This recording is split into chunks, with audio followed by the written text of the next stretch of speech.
My sister tried to outshine my marriage by marrying my brother-in-law. Now, her lavish wedding is ruined, and our family is broken beyond repair. My husband and I have been married for 5 years, and I thought we had a pretty stable life. My younger sister Sally has always been the competitive type, but I never expected it to turn into full-blown pettiness. She's the kind of person who thrives on comparing herself to others and constantly needs to prove she's doing better than everyone else. Growing up, this was mostly harmless sibling rivalry. She'd brag about getting better grades or having more friends, but I always figured it was just a phase she'd grow out of. Apparently, I was wrong.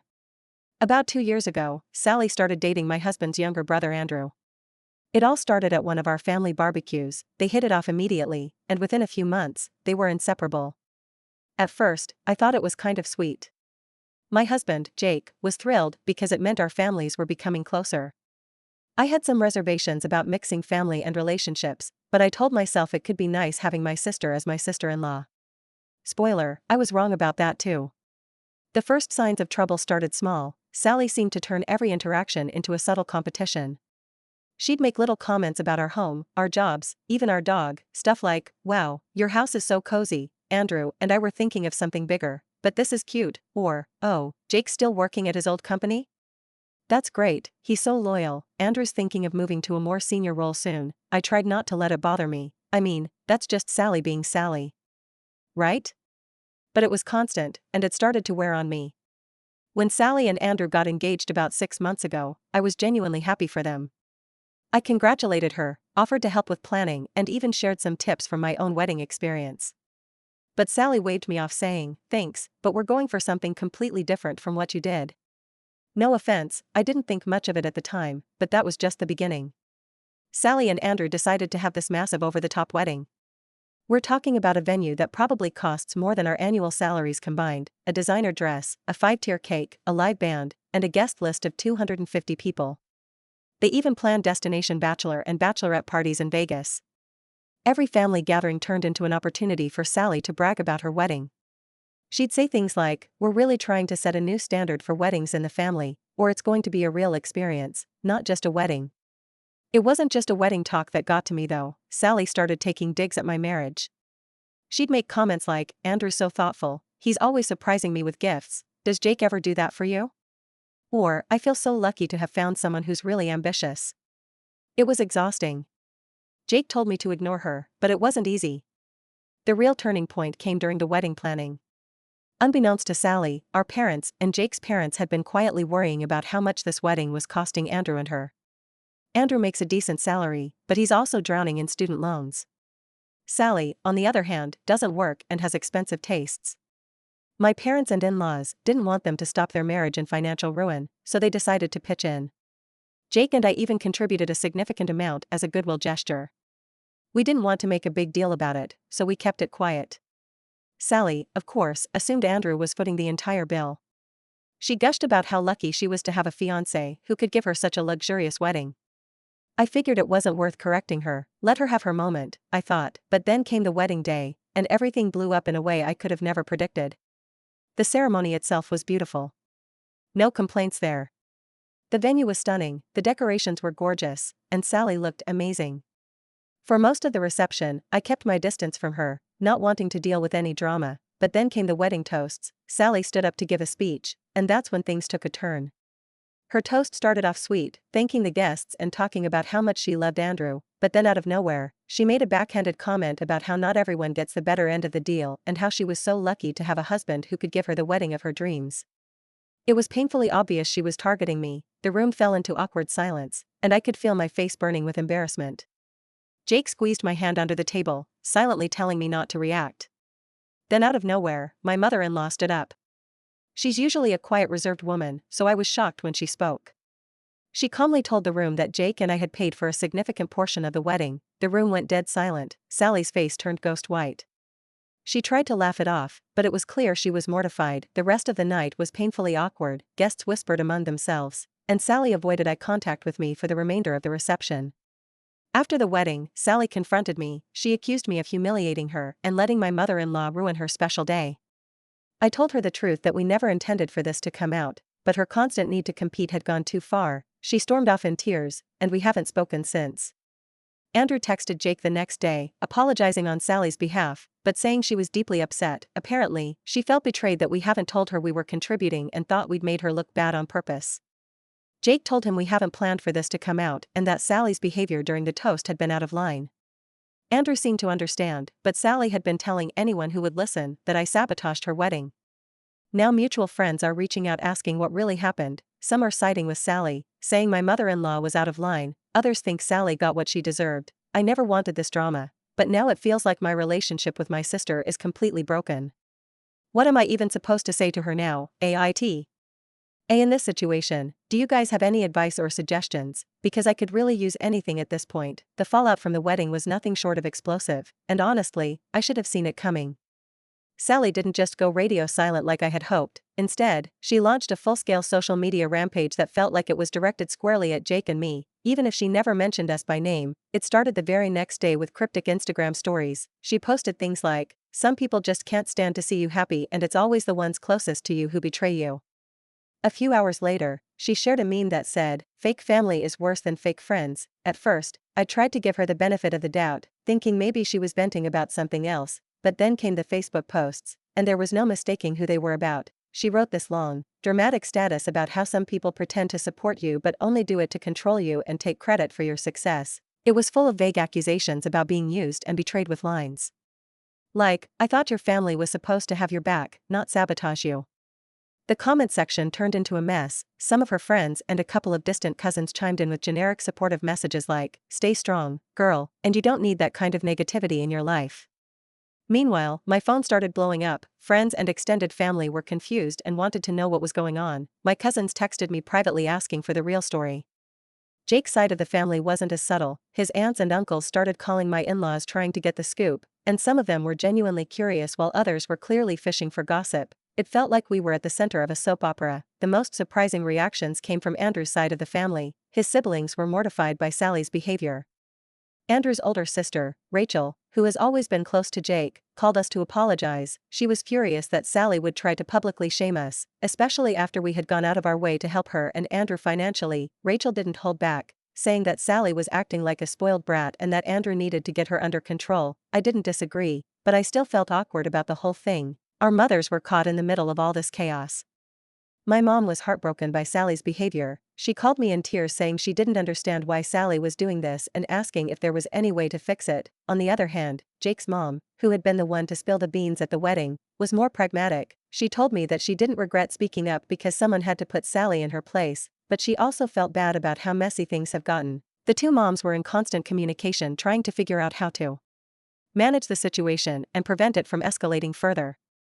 My mom suggested we all sit down and have a family meeting, but Jake's mom shot that idea down immediately. She said that Sally isn't ready to hear reason right now and that she's too focused on playing the victim. Things only got worse when Sally took her drama offline and started reaching out to people directly. She called one of my closest friends, Sarah, and unloaded her version of the story. According to Sarah, Sally claimed that Jake and I had deliberately humiliated her at the wedding to make ourselves look good. She said I had always been jealous of her and that this was my way of getting back at her. Sarah didn't buy it, thankfully, but the fact that Sally was dragging my friends into this was infuriating. I found out later that she'd also reached out to some of Jake's cousins, trying to sway them to her side. A few of them told her point blank to drop it, but others just listened and stayed neutral. The biggest blow came when Sally went after our parents. She called my mom, accusing her of taking my side and not supporting her enough. My mom tried to reason with her, saying that she loved both of us and just wanted the family to move past this, but Sally wasn't having it. She accused my mom of always favoring me and said she felt like an outsider in her own family. The phone call left my mom devastated. Sally also called Jake's mom demanding an apology for what had happened at the wedding.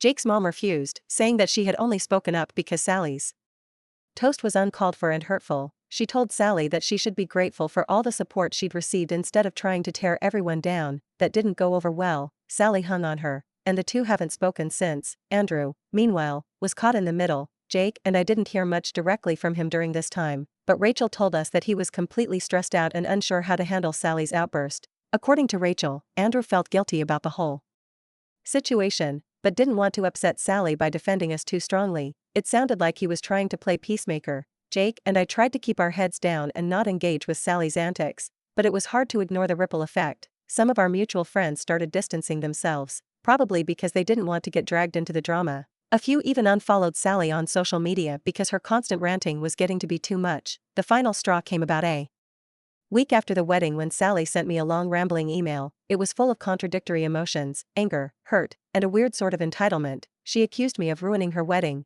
being jealous of her and trying to steal her spotlight. She also demanded an apology from me and Jake as well as a promise to stay out of her life if we couldn't be supportive. I didn't respond. At this point, I don't know if there's anything I could say that would make things better. Jake agrees that it's best to just let her cool off, but part of me wonders if this is something she'll ever get over. Things took a dramatic turn when Sally crossed the line I never imagined she dared to cross. She showed up at my workplace. It was a normal Monday morning. I was at my desk trying to get through emails when the receptionist buzzed to let me know someone was there to see me. I wasn't expecting anyone, so I was a little confused, but I told her to send them up. Moments later, Sally burst through the office door. Before I could even process what was happening, she launched into a tirade. She started yelling about how I had betrayed her, ruined her wedding, and made her look like a fool. My coworkers stopped what they were doing and stared, their jaws practically on the floor. I could feel the heat rising in my face as I tried to stay calm and ask her to leave, but Sally wasn't having it. She started screaming louder, accusing me of sabotaging her and stealing her moment. Her voice echoed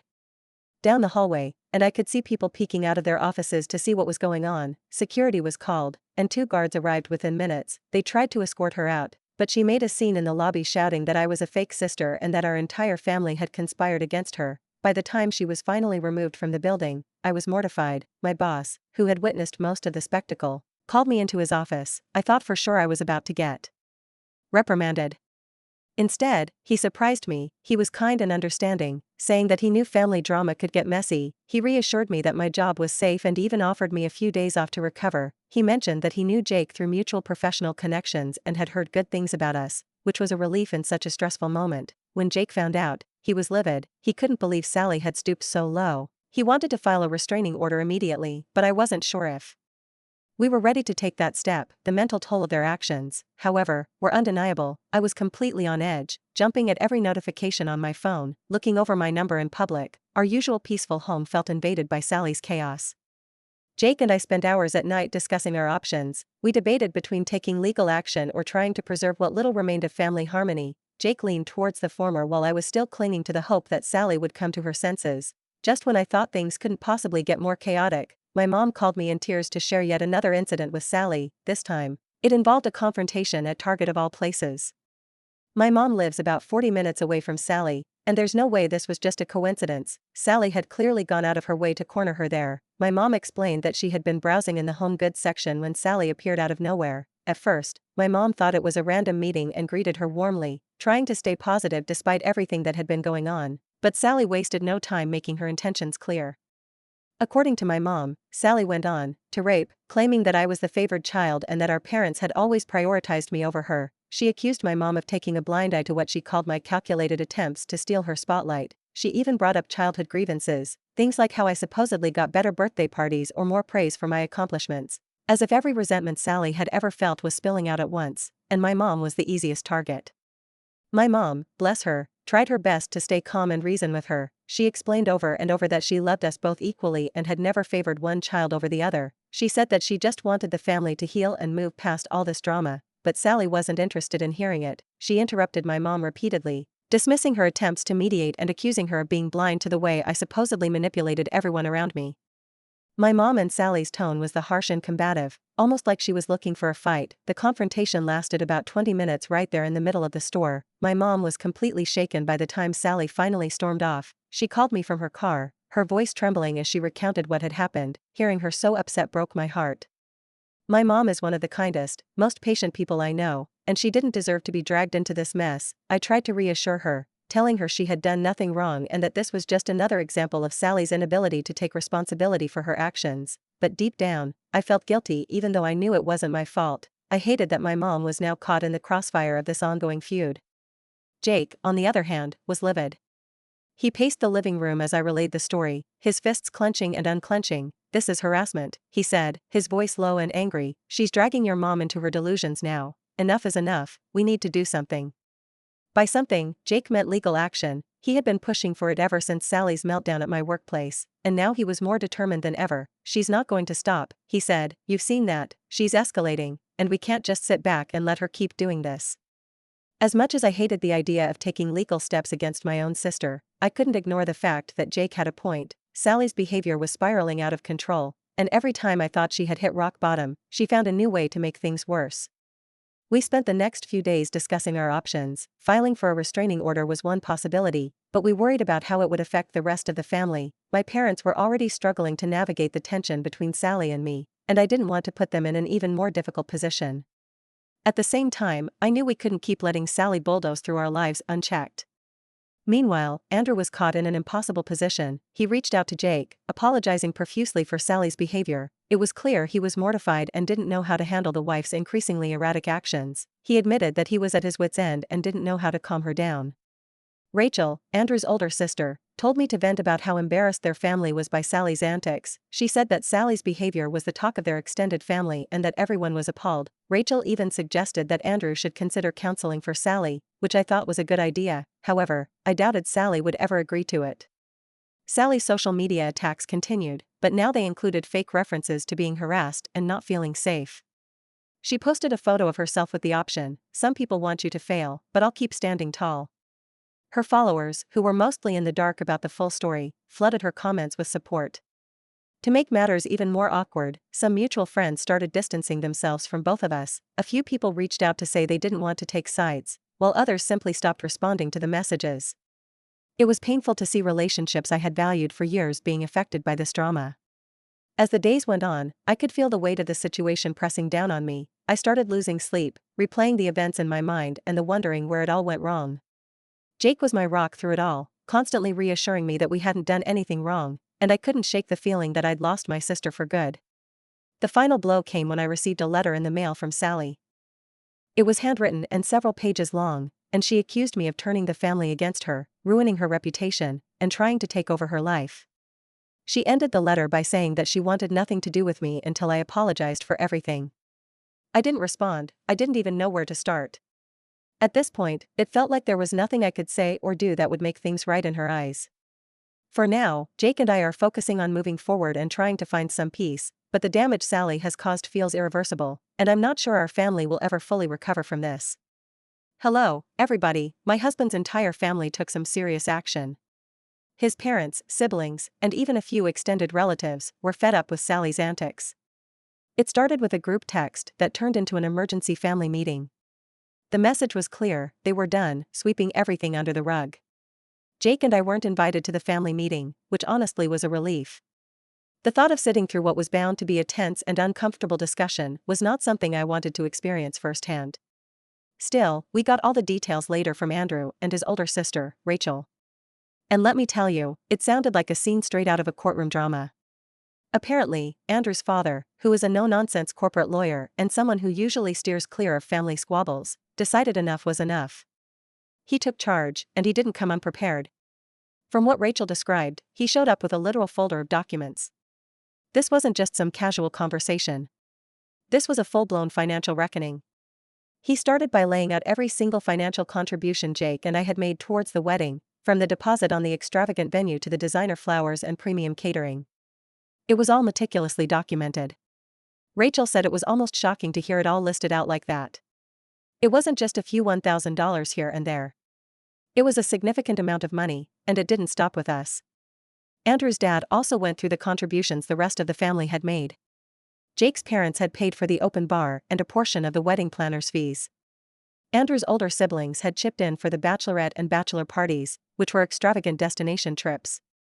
Even some extended family members have contributed to smaller costs, like decorations and party favors. By the end of it, the total amount was jaw-dropping. Then came the real blow. Andrew's dad made it very clear that while the family had supported Andrew and Sally's decision to have the kind of wedding they wanted, they were blindsided by how irresponsible it had been managed. He didn't mince words, pointing out that the lavishness of the wedding was unnecessary and that the financial strain it caused was unacceptable. But what really drove the point home, according to Rachel, was when he addressed the recent drama. He said that Sally's public behavior had gone beyond just embarrassing herself. It was damaging the family's reputation.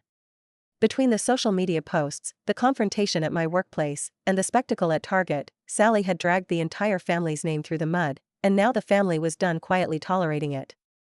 The ultimatum was delivered with the kind of precision you'd expect from a seasoned lawyer. Sally and Andrew were told they had two options. The first was to start repaying every cent of the money that had been borrowed for the wedding. This wasn't up for negotiation.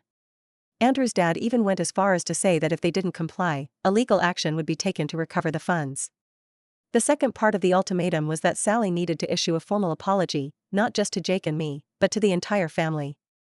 And this wasn't meant to be some half-hearted text or vague social media post. They wanted a genuine public acknowledgement of her actions and an apology for the hurt she caused. Rachel said the room was tense enough to cut with a knife. Andrew, who had been relatively quiet up until that point, tried to defend Sally, saying that she was just under a lot of stress and hadn't meant for things to spiral the way they had, but Andrew's dad wasn't having it.